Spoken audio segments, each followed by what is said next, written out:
Welcome to another unbagging video from theplayersaid.com. I'm Grant.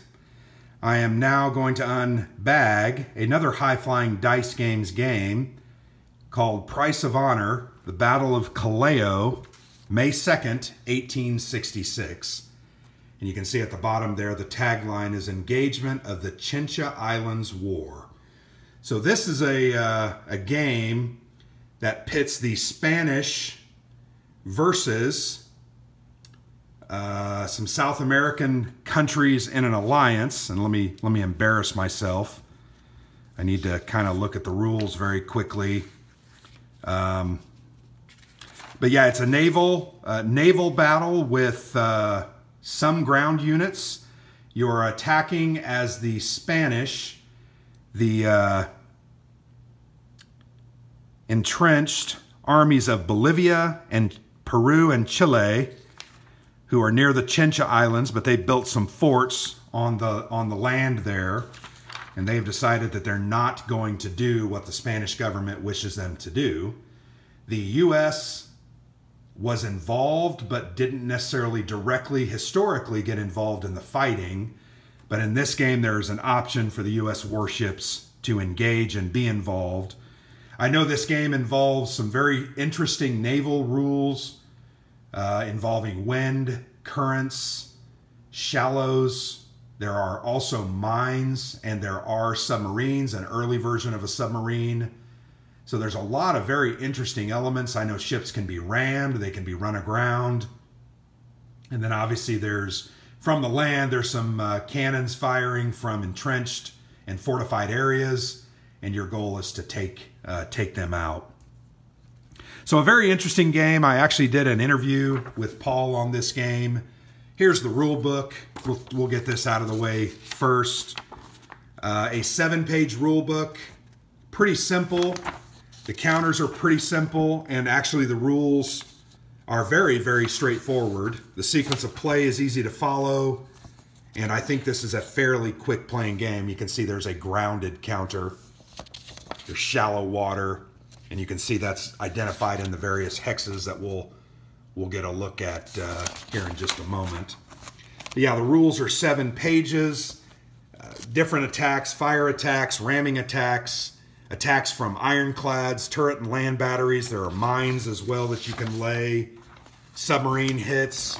One of the things I thought was pretty cool, I remember from the interview, and I can see it here. There are critical hits. There's bridge hits, steering hits, rudder and propulsion, and it makes it very difficult to then do things. You're going to kind of have a random roll to determine whether you could even do things. You also can have fires break out on ships. The naval unit is immediately marked with a fire marker. During the end phase, the owning player rolls a d6. If the DR is 1 through 3, the marker is removed. If it's 4 to 5, the marker remains. If the DR is 6, the ship is blown up due to the fires reach the powder stores. You can also repair damage. So pretty cool looking game that I think involves a lot of different naval combat ideas, and I think that's great. We'll look at the counters here in a minute. I'm going to go ahead and pull the map out. Has a nice player aid that's fairly succinct. So yeah, the map, going to be honest, the map's nothing really to write home about. It's very similar to many other naval games that we've played. It's on the water, a lot of different watercolor. So there's a lot of blue.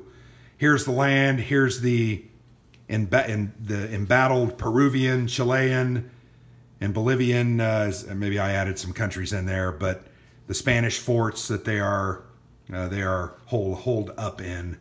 Yeah, pretty simple. You can see these are deep water hexes. All of these lighter blue. The little darker blue is shallow water, and then these are land hexes. Game turn track, victory point track there. Here is a look at the counters. There's a full counter sheet and then a half counter sheet. Very similar to his other games. These are mounted counters, so they're very sturdy. They are spray glued on, and then you have to trim them out and do some arts and crafts. But they're nice looking counters. Here's a look at some of the ships. Here's a look at the hit markers. There's a lot of hit markers. Here's some of those critical hits that I reviewed with you, fire, propulsion hit, etc. They do not have reduced sides or backs. So what is there is there. And then here's a look at this small counter. And you can see I already made a cut here. And it's a nice clean cut. I just need to finish that off. And then I'll start clipping those counters. But there's some of the mines there.